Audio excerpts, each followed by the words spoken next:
नमस्कार आदाब, आप देख रहे हैं ऑन रिकॉर्ड मेरा भाईंदर।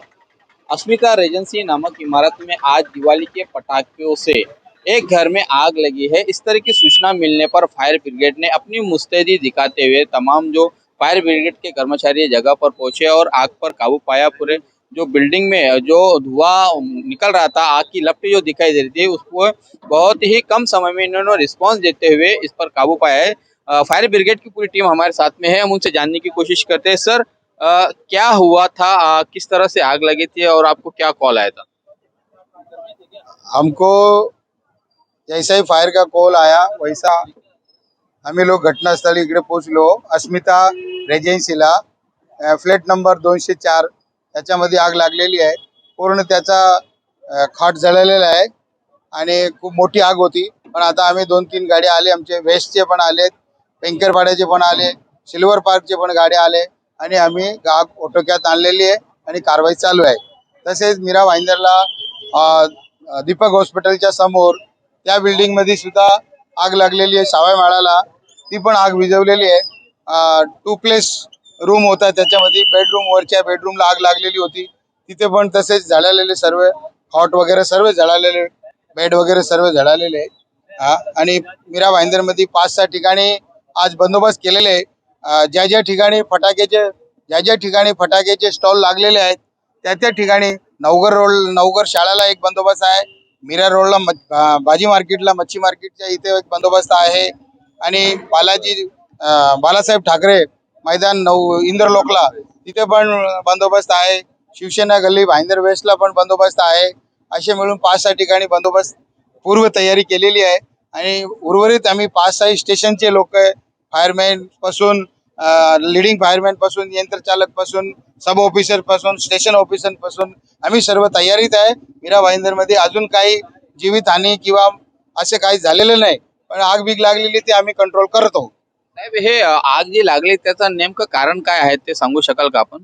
ते आता कारण काय सांगू शकत नाही, पण शक्यता दिवाबत्ती किंवा इलेक्ट्रिक शॉर्ट सर्किट होऊ शकतो असा अंदाज एक आम्ही व्यक्त करू शकतो, पण नक्की आम्ही काय सांगू शकत नाही।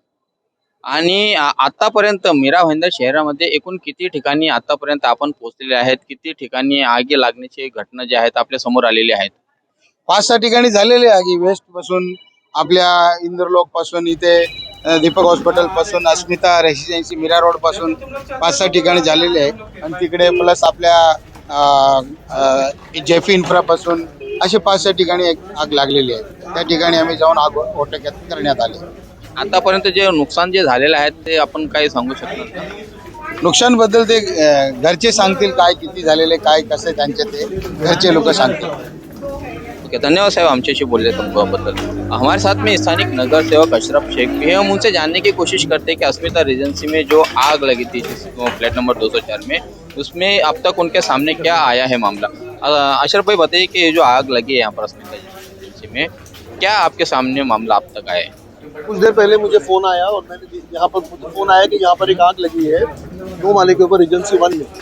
और जब यहाँ पर आए तो यहाँ पर लोगों से पता चला कि भाई, यहाँ के लोगों से पता चला कि जो रॉकेट वगैरह जो है वो शायद रॉकेट जाकर उनके घर के अंदर गया और घर के अंदर जाने के बाद में उसके जो अपहोल्स्ट्री, जो सोफा वगैरह जो थे उस पर आग लगी और वो आग वो बहुत जल्दी फैल गई।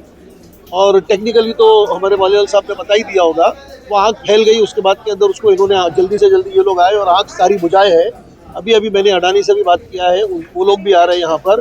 तो जो अफेक्टेड फ्लैट है उस फ्लैट को डिस्कनेक्ट करने के बाद में बाकी के पूरे बिल्डिंग की हम लाइट ओपन कर देंगे। ऐसा बताया जा रहा था कि एसी का जो कंप्रेसर है वहाँ पर जाकर रॉकेट घुसा है और उसका ब्लास्ट हुआ है, वो उसमें क्या सच्ची है? इस तरह यहाँ के जो लोग हैं, रहवासी जो बिल्डिंग के हैं, वो मुझे उन्होंने यही बताया है कि वो रॉकेट अंदर जाके वो एसी की तरफ लगा है। लेकिन अब ये जो है वो टेक्निकल चीज़ है, वो टेक्निकल लोग उसके बारे के अंदर छानबीन करने के बाद में ज़्यादा तरीके से बता सकेंगे। और अंदर कितना नुकसान हुआ और जिस वक्त आग लगी थी क्या घर में कोई मौजूद था वहाँ पर? घर में कोई मौजूद नहीं था। अल्हम्दुलिल्लाह किसी जान की हानि नहीं हुई। घर में कोई नहीं था। नुकसान जो है वो काफ़ी अंदर जला हुआ और चूँकि लाइट वगैरह सब बंद कर दिए थे, तो अब ये अंदाज़ा लगाना बड़ा मुश्किल है कि उसमें कितना नुकसान हुआ होगा। ये तो तकरीबन कल ही पता चलेगा, उनके जब घर के लोग आएंगे वो बताएंगे कि इसमें कितना नुकसान हुआ है। दर्शकों, मैं आप सबको बताना चाहूँगा कि दिवाली के चलते जो पटाखे फोड़े जा रहे हैं में कहीं न कहीं लापरवाहियाँ बरती जा रही है, जिसके चलते अब तक का करीब 5 से 6 जगह पर घरों में आग लगी है, ऐसा अब तक सामने आया है। अशरफ भाई, क्या आप संदेशा देना चाहेंगे कि दिवाली के जो पटाखे फोड़े जा रहे हैं उसकी वजह से दूसरों को परेशानी का सामना उठाना पड़ रहा है, नुकसान उठाना पड़ रहा है, क्या कहेंगे? मैं मीरा भाईंदर के तमाम रहवासी उनसे ये कहना चाहता हूँ कि ये दिवाली का त्यौहार है, पटाखे बिल्कुल बजाइए, मगर ये ऐसी जगह के ऊपर बजाइए पटाखे जहाँ के ऊपर एक मैदान हो, एक डेडिकेटेड, हमारे काफी मैदान है पालिका के, आप वहाँ के ऊपर जाइए, वहाँ के ऊपर आप पटाखे का इस्तेमाल कीजिए, ना कि बिल्डिंग या किसी कंपाउंड में। बिल्डिंग और कंपाउंड के अंदर अगर आप फुलझड़ी वगैरह जो है वो आप इसका इस्तेमाल कीजिए, मगर जिस तरीके के रॉकेट है या बड़े या विस्फोटक जो पटाखे हैं वो किसी कॉम्प्लेक्स में या किसी बिल्डिंग के अंदर ना फोड़े तो वो बेहतर है। मैं सारे तमाम मीरा भाईंदर का रहवासियों से अपील करना चाहता हूँ कि इस किस्म के पटाखे बिल्डिंग और कॉम्प्लेक्स में ना फोड़े। बहुत बहुत धन्यवाद हमसे बात करने के लिए। अशरफ शेख ने एक सलाह दी है हमारे मीरा भाईंदर शहर के नागरिकों के लिए कि खुली जगह पर जाकर पटाखे फोड़े, पटाखे चाहे उतने फोड़े, घरों के आसपास में या बिल्डिंग का जो प्रेमाइसिस है, जो इलाका है वहां पर ना फोड़े, जिसके चलते इस तरह की घटनाएं सामने आ रही है। अस्मिता रेजेंसी में जो आग लगी थी उसके चलते लोगों को किस तरह की तकलीफें अब इस वक्त उठानी पड़ रही है, वो तस्वीरें भी मैं आपको दिखाऊंगा कि तमाम जो इमारत है उस इमारत का लाइट का कनेक्शन पूरा काट दिया गया है। जब तक का पूरा टेक्निकल चीजें सही नहीं हो जाती तब तक वो घर के सभी जो लोग है, पूरी इमारत के लोग है, वो घर के बाहर आकर बैठे हैं। वो इंतजार में है कि कब उनके घर की लाइट जलेगी। वो तस्वीरें भी मैं इस वक्त आपको दिखा दूँ। या देखिए कि किस तरह से यहाँ पर अस्मिता रेजेंसी में फायर ब्रिगेड की गाड़ी मौजूद है, जिसने आग पर काबू पा लिया है। उस इमारत के सभी जो लोग हैं वो घर के बाहर बैठे हुए इस इंतजार में कि अब उनके घर की लाइट न जाने कब आएगी। जब तक वो लाइट नहीं आती है तब तक के सभी लोग घर के बाहर ही बैठे हैं। बुजुर्ग लोग हैं बैठे हैं यहाँ पर, ये देख सकते हैं आप, इंतजार में है कि न जाने कब लाइट आएगी और कब वो वापस अपने घर पर दोबारा जा सकेंगे। ये अस्मिता रेजेंसी के लोग हैं। मैं आरिफ कुरैशी हमारे कैमरामैन से कहना चाहूंगा कि जरा इस तरफ भी कैमरा एक मरतबा घुमा लें कि ये यहाँ पर जो एक सनसनी सी जो फैली हुई है जी। पुलिस ने बड़ी ही अपनी सतर्कता दिखाते हुए फायर ब्रिगेड को जल्द से जल्द यहाँ पर तलब किया और फायर ब्रिगेड ने भी आकर इस जगह पर जहाँ पर जिस कमरे में आग लगी थी उस आग पर काबू पाने में काफी मेहनत की है, मशक्कत की है।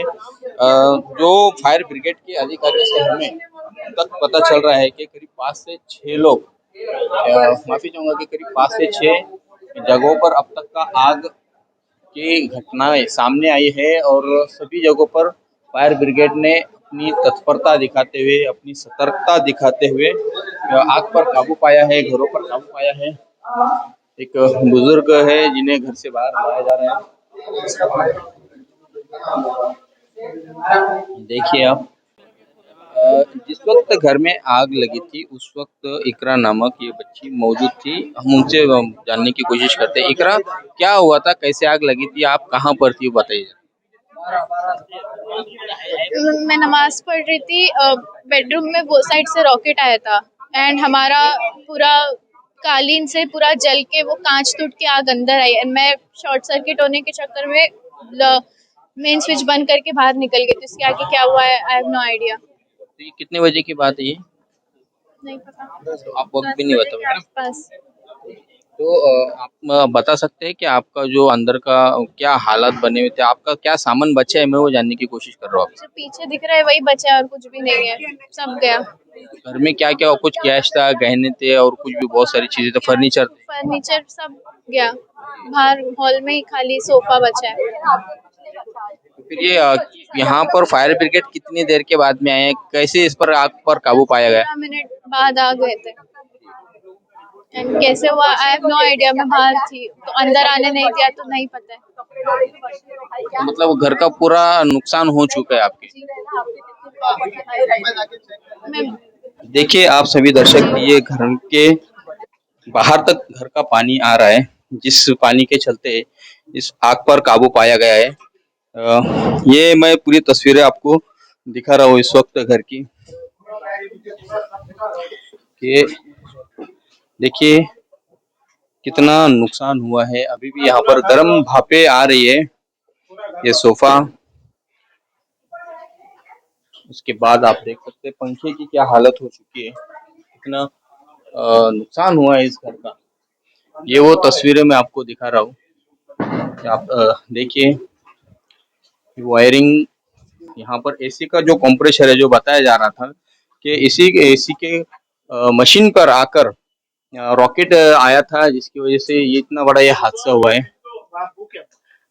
ये ये देखिए वो तमाम तस्वीरें।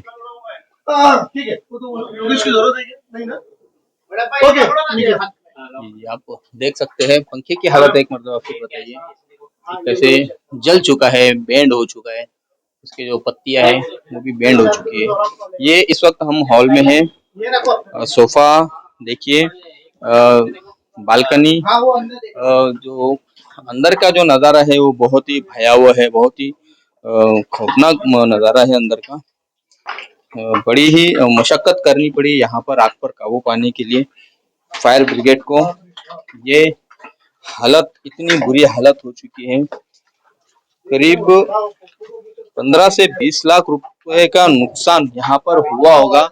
यही वो बेडरूम है जो पूरा जलकर खाक हो चुका है। ये देखिए कि तस्वीरें कितनी दहला देने वाली तस्वीरें है यहाँ पर। ये तस्वीरों को आप देखिए, पूरा पानी यहाँ पर भरा हुआ है, बेडरूम में भी पानी भरा हुआ है, पूरा फर्नीचर जलकर खाक हो चुका है। ये देखिए क्या हालत बन चुकी है इस घर की, कि कितना नुकसान हुआ है। न जाने वो कौन सा पटाखा या रॉकेट यहाँ पर आया था, जिसकी वजह से आज ये पूरा घर तहस नहस हो चुका है, बर्बाद हो चुका है। ये ऊपर का सीलिंग था जो अब बिल्कुल भी यहाँ पर नहीं है। ये हालत हो चुकी है। ये पंखे की हालत देखिए आप, कितना दिल दहला देने वाली ये तस्वीरें। शायद इसके पहले किसी भी दिवाली के दौरान जो कोई आग की घटना घटी है या कोई हादसा हुआ है, उसमें इतना बड़ा नुकसान नहीं हुआ होगा। ये पहली मर्तबा मैं इस तरह की खबर कर रहा हूँ कि ये जो नुकसान है, जिसका अंदाजा आप लगा सकते हैं कि कितना बड़ा नुकसान यहाँ पर हुआ है। अब घर वाले न जाने कहाँ पर रहेंगे और उनका घर ये कब तक बन पाएगा। सर आपका नाम? अब्दुल सत्तार जी। ये क्या कहेंगे आप इस घर के मालिक है? मेरे भाई का ही रूम था जी मेरे भाई पुणे गए थे, जी। बाहर रहते थे वो, बच्चे लोग रहते थे इधर, भांजी लोग उनके। हाँ, हाँ, मैं जोगेश्वरी में रहता हूँ, मालूम पड़ा तो आया, जी, जी, तो वही देख के ये दुख हो रहा है मुझे। जी, जी। तो क्या आप कैसा आप इसे देखते हैं कि ये जो आग जो लगी है, इसमें कितने का आप नुकसान हुआ होगा आपके अंदाजे के मुताबिक? अभी ये पूरा फ्लैट जल गया, आपको तो अभी अंदाज होएगा जब भी। अभी फ्लैट का तो मुझे ये नहीं, जो बनाया है अभी फर्नीचर वगैरह, अभी 2-4 महीना हुआ था बना के, जी, भाई बना के मेरे भाग गए। हाँ, जी। तो और कुछ कैश भी था बोले, वो भी नोटें वो तो जल मेरे चुकी बड़े है। पापा को मालूम है, वो रहती थी, उनका आँख का ऑपरेशन हुआ था करके बेटी के वहाँ रहने गई थी, ये रूम बंद करके। अच्छा। बाजू में ही उनका घर है बेटी का, तो उनको ही अभी पता होगा कितना कैश था क्या था करके। तो उसके बारे में मैं कुछ नहीं। यहाँ पर घर में कोई रहता नहीं था क्या? हाँ जी, ये लोग रहते थे, पर अभी क्या छुट्टी चल रही ना दिवाली की, जी जी तो उनका आँख का ऑपरेशन हुआ था, तो बाजू में वो लोग गए थे रहने। आशीर्वाद में कोई रहता हाँ, है? आशीर्वाद में। अच्छा, नीचे पता चला था कि अभी अभी हाल में ही इसका फर्नीचर का काम किया था। 2-3 महीना हुआ था बना के अभी। जी वो हिसाब से अभी सब काम करके ये गए थे, अभी छुट्टी की वजह से वो लोग सब इधर। भाई एक आपा वो रहती थी, वो पूना में गई है, दूसरा बच्चा पढ़ता उनके पास, इसकी वजह से ये हुआ। क्या आप हमारे चैनल के माध्यम से सरकार से गुहार लगाएंगे, क्या उनसे आप मांग करेंगे? सरकार से मांग करेंगे भाई, जितना हो सके उतना दे, तो उनका शुक्रिया जो भी है। जी, ये देखिए इनके आंख में आंसू पूरे भर आए हैं, इनका दिल रो रहा है, गला भर आया है, जो पूरी तरह से बात भी नहीं कर पा रहे हैं। हम भी इस खबर के माध्यम से सरकार से, लोकल बॉडी के जो हमारे एडमिनिस्ट्रेटर है, उनसे अपील करेंगे, मांग करेंगे कि इन घर का पूरा मुआवजा उन्हें मिलना चाहिए। गलती इनकी नहीं है, न जाने कहीं से कोई पटाखा आया और उसने इस पूरे घर को बर्बाद कर दिया है। जो नुकसान प्रथम दर्शनी यहाँ पर दिखाई दे रहा है वो कई लाखों में है। 2-3 महीना पहले ही इन लोगों ने फर्नीचर का काम किया था, जिसमें लाखों रुपए चले गए थे, और उसके बाद में जो यहाँ की जो आप तस्वीरें देख रहे हैं, इससे आप अंदाजा लगा सकते हैं कि ये नुकसान कितना बड़ा हुआ होगा। आखिर में जाते जाते इस खबर के माध्यम से मैं हमारे तमाम मीरा भाईंदर शहर वासियों से अपील करना चाहूंगा कि आप पटाखे संभल कर फोड़े, खुली जगह पर फोड़े, खुले मैदान में फोड़े, गली मोहल्ले में या किसी बिल्डिंग के इलाके में न फोड़े। रॉकेट खास तौर से ऐसी जगह पर न जलाए कि जिसकी दिशा किसी घर पर जाती हो। ये न जाने कोई एक रॉकेट यहाँ पर आया और उसने इस पूरे घर को बर्बाद कर दिया है। आप देख रहे हैं कैमरामैन आरिफ कुरैशी और साबिर शेख के साथ ऑन रिकॉर्ड मीरा भाईंदर। धन्यवाद।